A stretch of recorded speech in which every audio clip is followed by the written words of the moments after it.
Muhammad Udin reguler. Saya bersama Bapak untuk mewawancarai tentang masuknya suku Jawa di Rokan Hulu.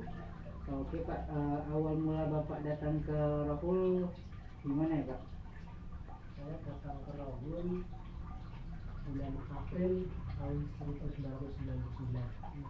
Bulan April tahun 1999. Terus kayak perkembangan Jawa di sini dah kayak misalnya tempat adatnya atau kepala sukunya di sini udah berkembang cukup jauh atau gimana Pak? Ya alhamdulillah kalau di suku di sini kan kami keluarga kami itu sudah ini udah masuk suku juga.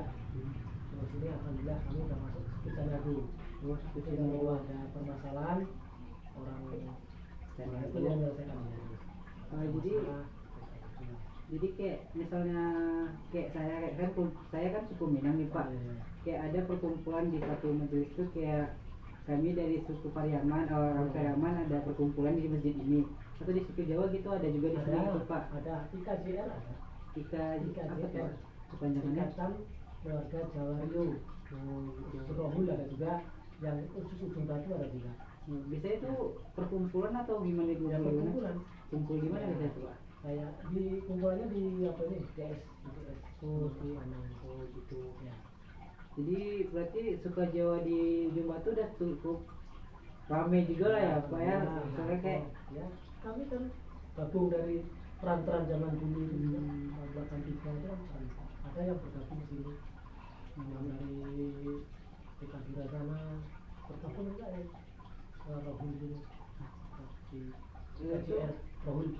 KJR Rohul itu biasanya ada kayak kegiatan pembuatan acara atau apa gitu Pak, kayak kegiatan ada seni Jawa gitu, ada penampilan gitu. Ya kadang-kadang kan ada itu ya kuda lumping, Kuda lumping ya itu ada.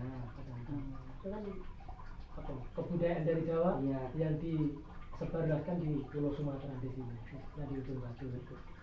Sama waktu itu saya juga ada kan tetangga Jawa kan di sini udah lumayan ramai gitu ya Pak. Apa memang di suku Jawa tuh kalau ada acara nikahan gitu, ada acara kuda lumpingnya atau memang kayak cuma beberapa suku gitu aja Pak? Enggak, itu terserah yang punya apa, acara gitu ya, misalnya mayoritas kan so kayak di sini tuh suku Jawa kalau udah ada nikahan pasti ada acara kuda lumpingnya atau apa gitu. Terserah masing-masing pribadi, masing-masing yang punya rumah, yang punya gawe. Kalau senangnya itu ya silakan monggo. Kalau ada yang campur sari, ada yang kibotan ya silakan kibotan kan itu. Enggak harus kuda lumping itu enggak. Jadi kayak cuman tergantung sama acara punya acara lah ya.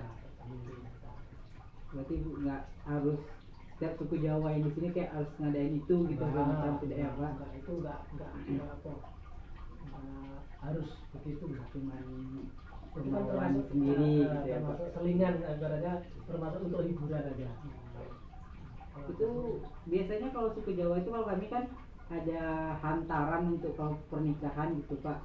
Kalau di suku Jawa gitu ada apa kayak kita datang ke rumahnya membawa bingkisan atau apa gitu Pak? Ada lamaran, pertama lamaran kan? Ya. Lamaran udah diterima. Nah, baru nanti kalau udah memang udah pas pernikahan itu dibawa yang di situ untuk perlengkapan perempuan itu, terus untuk perempuan pesta ya kayak beras, telur, sebangsa itu dibawa kita. Sama lah, hampir sama lah. Nggak jauh beda lah hampir sama. Cuman apanya porsinya masing-masing. Nah, cara pengantaran atau apanya gitu Pak. Kalau di Jawa itu hampir komplit deh. Ada pisang, ya di bawah itu ada pisang, ada ayam jago itu. Nah, sini kan ada juga. Iya, cuma kalau di sini kan mungkin dah majunya modern gitu kan Pak, kayak hal lebih simpel gitu kan Pak. Kalau dulu kan memang biasa. Ya memang barang-barang gitu kayak memang siap digunakan langsung gitu ya Pak. Tapi nggak jauh beda lah ya Pak suku Jawa sama Minang gitu ya Pak. Cuman ada perbedaan adatnya, itu yang beda, caranya itu yang beda, itu yang membedakan, itulah yang keragaman. Jadi beda-beda juga, ada perbedaannya juga gitu ya pasti Pak. Ada itu, pasti ada, adatnya kan masing-masing. Jadi mungkin sekian ya Pak yang bisa saya pertanyakan, soalnya kan cuma dasar-dasarnya aja. Mungkin sekian yang dapat saya sampaikan, kurang dan lebih Saya bermohon maaf. Assalamualaikum warahmatullahi wabarakatuh. Waalaikumsalam warahmatullahi wabarakatuh. Assalamualaikum warahmatullahi wabarakatuh. Perkenalkan, nama saya Ihsan Al-Muhyiddin dan di samping saya sudah bersama narasumber dari suku Batak Mandailing. Dan di sini saya akan bertanya tentang asal-usul suku Batak Mandailing serta adat istiadatnya dan makanan khasnya. Saya mempersilahkan Bapak untuk memperkenalkan diri. Nama saya Hafiz Aranta Sibuan, saya dari suku Batak Mandailing. Di sini saya akan menjelaskan asal-usul suku Batak. Suku Batak Mandailing tepatnya. Suku Batak Mandailing sebenarnya dulu bukan Batak. Mungkin yang sepengetahuan saya, kenapa suku Mandailing itu bisa jadi ikut suku Batak, itu dulu dalam sejarahnya penjajah Belanda, kalau nggak salah penjajah Belanda, kalau nggak Portugis, itu mengklasifikasikan Mandailing ini sebagai suku Batak. Jadi ya terjadilah Batak Mandailing ini. Sebenarnya dulu itu Mandailing itu lebih ke Melayu mungkin. Ya, setahu saya ya. Terus kalau adat istiadatnya, ada beberapa adat istiadat yang memang mirip dengan suku Batak di Toba. Kalau realnya suku Batak itu sebenarnya di Toba sana, Batak.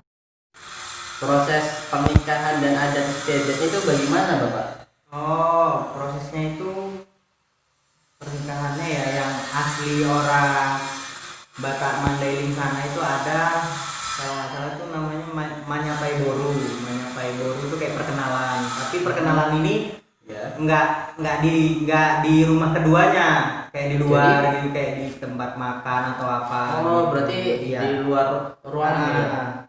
Terus dia siap menyapai boru, ada mangirit boru. Mangirit boru itu kalau nggak salah ya, itu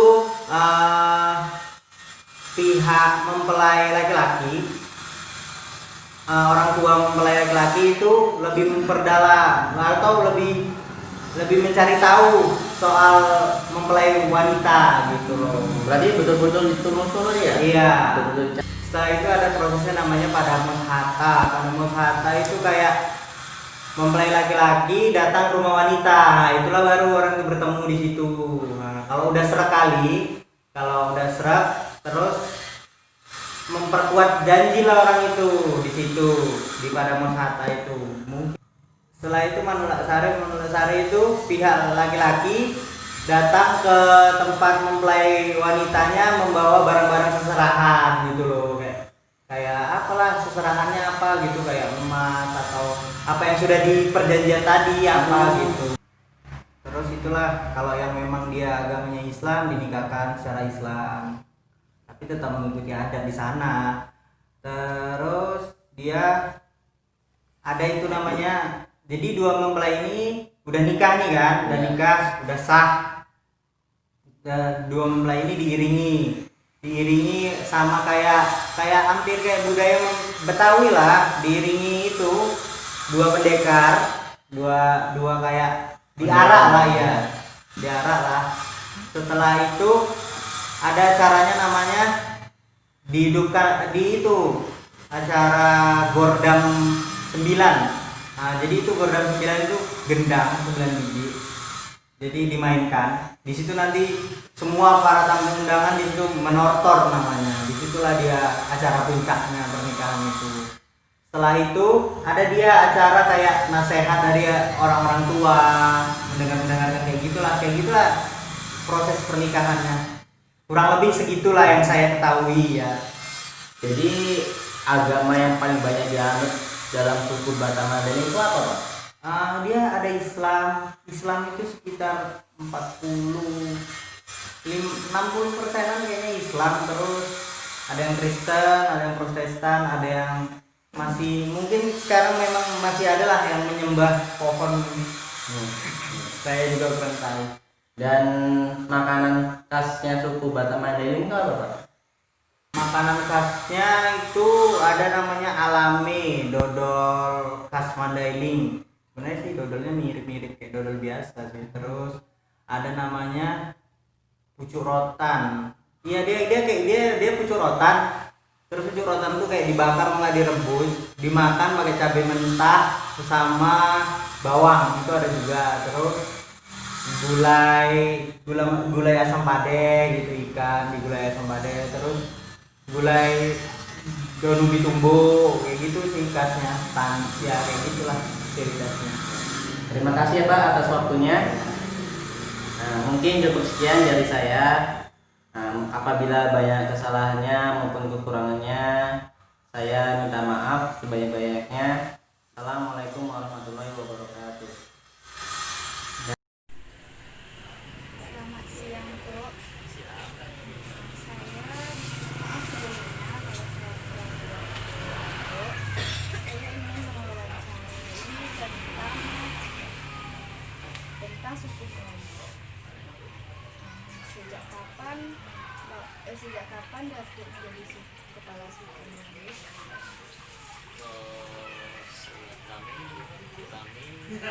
diberi amanah sebagai pimpinan suku Desa Lubuk Kendari Timur yang tahun 2012 sampai sekarang, lebih kurang 3 tahun.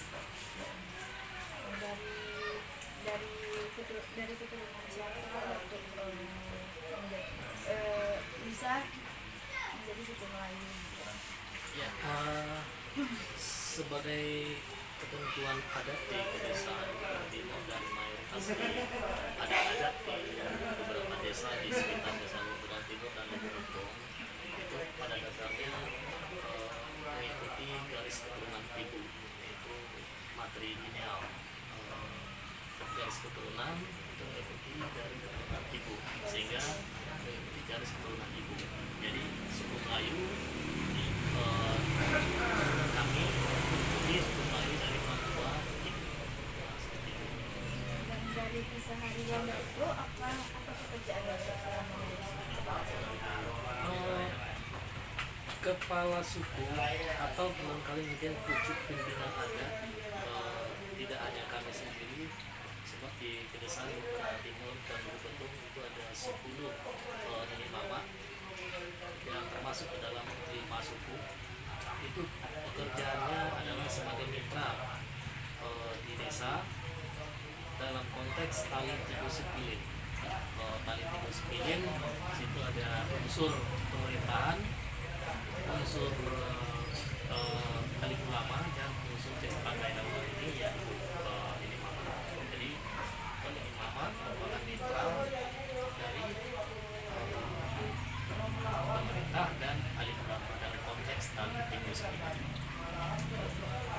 Berarti tadi tiga sepilin itu bagian-bagian dari Ya, tali tiga sepilin mengandung makna 3 unsur yang bekerja satu, ya, tidak terlepas dalam satu kesatuan antara pemerintahan, ahli ulama, dan jadi pandainya yang ulama. dalam kehidupan sehari-hari. Apakah Datuk pernah menerapkan kebudayaan suku Melayu? Tentu dalam kehidupan sehari-hari kita tetap melaksanakan praktek tidak banyak hal misalkan yang dilaksanakan terkait aplikasi adat, seperti dalam prosesi prosesi masuk suku dan lain sebagainya. Yang jelas prosesi di adat tetap dilaksanakan setiap hari dan menerapkan setiap hari. Kalau ada kemarin itu nikahnya sesama suku, itu bagaimana prosesnya?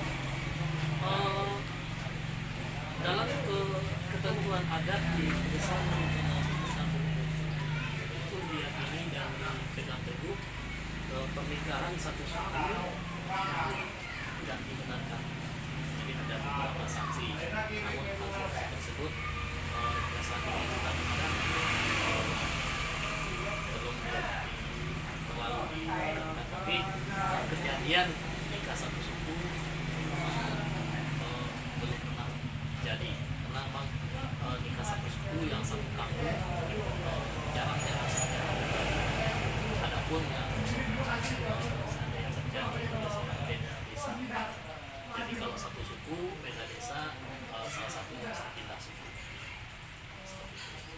satu suku dalam satu kampung biasanya itu jangan terjadi atau terjadi seperti itu. Nanti sesuai dengan kesepakatan. Nah, kemudian ada sanksinya. Sanksi-sanksi yang ekstrim kadang-kadang tidak diakui seperti ini. Ini sanksi yang seperti itu sebenarnya dan jarak. Kejadiannya pun sangat nyata dan sangat jarang. Dan ada dengar cerita bila orang kemudian nikah sama suku di Bengkayu, dia itu dikenakan sanksi 1 ekor kerbau. Sepanjang kami diberi amanah menjadi pimpinan di suku Melayu sebagai Datuk Bengkaru, belum pernah ada sanksi yang seperti itu, walaupun kami juga pernah menghadapi karena selama kami menjabat amanah sebagai pimpinan adat di sini belum pernah ada kejadian. Namun kalau pernikahan satu suku beda desa, beda kampung, yaitu jalan keluarnya salah satu yang pendatang itu mesti mengambil suku atau masuk kepada suku yang berbeda dengan calon orang.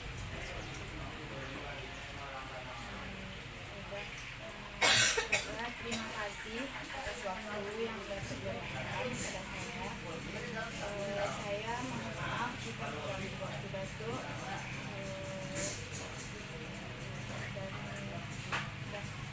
Gitu ya.